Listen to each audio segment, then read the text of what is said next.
مين الاربع فرق رايحين من افريقيا؟ الاهلي، الوداد، الترجي، صن داونز. حلو؟ صن داونز عنده كام بطوله؟ واحد. هي خمسه مش اكبر من الواحد. الترجي عنده كام بطوله؟ اربعه. هي مش خمسه اكبر من الاربعه؟ الوداد عنده كام بطوله؟ ثلاثه. هي مش خمسه اكبر من ثلاثه؟ ولا هي تسعه اكبر من سبعه مع الاهلي بس؟ طب سؤال، التصنيف اللي بيقبله الزمالك نفسه دلوقتي، اللي بيقبله الزمالك نفسه لما بنيجي نعمل تصنيف معين في الوقت الحالي كده على الفرق، التصنيف اول وتصنيف ثاني وتصنيف ثالث، الزمالك مع نيمبا. حلو؟ في الوقت الحالي اهو مين يخش الاول؟ في القرن الثاني اهو بقى، يعني القرن ده خلاص انتهى من ال 20 سنه اللي فاتوا دول. مين بيخش؟ ليه الزمالك بيبقى تصنيف اول ونيمبا بيبقى تصنيف، مع ان نيمبا واخدين من 2003 و2004 والزمالك مش واخد غير بطوله 2002 بس؟ ليه؟ ليه الزمالك ما بيقولش مثلا ان نيمبا واخد اكتر مني؟ واخد اثنين وانا واخد واحد بس في ال 20 سنه، ليه تصنيف الزمالك بيبقى اول؟ ليه؟ انت بتتكلم على تصنيف محطوط لحد دلوقتي في الوقت الحالي مش هيتغير خالص على فكره، بعدد النقاط، بالنقاط اللي موجوده 2 و4.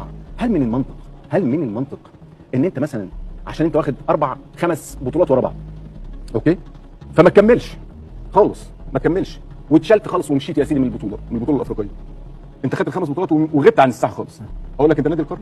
طب تعالى امشي معايا كده واحده واحده يا ابراهيم واديني دقيقه وخدها لي على فكره لان دي مهمه جدا. معلش لا اتفضل اتفضل. اوكي. البطوله الافريقيه يعني اتعملت سنه كام؟ 64. من 64 ل 80 تقريبا غانا وكانيا ويندي على هاتسفوك بيوصلوا للنهائي على الانجلبير. كان في فرقه اسمها هافيا كوناكري. هافيا كوناكري دي في 6 سنين وصلت نهائي 5 مرات. 6 سنين كان بطل غينيا، هتبقى دلوقتي متاخر شويه، من 72 و75 و76 و77 و78 خدت البطوله 3 مرات. حلو؟ من 80 لحد دلوقتي تقريبا معظم البلاد العربيه، معظم الانديه العربيه. لو اديني نص دقيقه هشرحهم لك عشان انا عايز ادي مدلول تاني.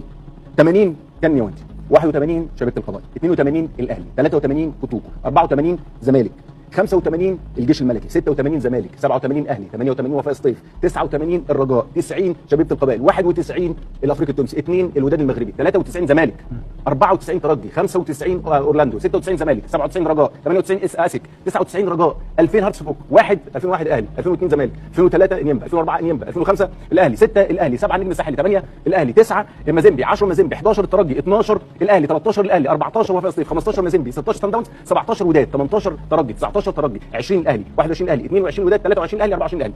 اللي عايز اقوله في الاخر يعني ازاي بقى، لان كده الوقت بتاعنا بيجري قوي. طب خلاص قول. لا قول بقى خلاص. اللي عايز اقوله بس في الاخر ما عندناش حاجه اللي عايز اقوله في الاخر بس. انت كده كابتن سيد معاك 6 دقايق. اللي عايز اقوله في الاخر بس الاستمراريه في لقب شرفي كبير تسويقي ده الاهم من ان انت تقول لي 5 اكبر من 7 و6 اكبر من 8 والكلام ده. 2 هو البطوله الافريقيه اللي في ابطال الكؤوس كانت هايفه قوي كده، الزمالك خدها حوالي او دخلها حوالي 14 15 مره، ما خدهاش ولا مره غير سنه 2000.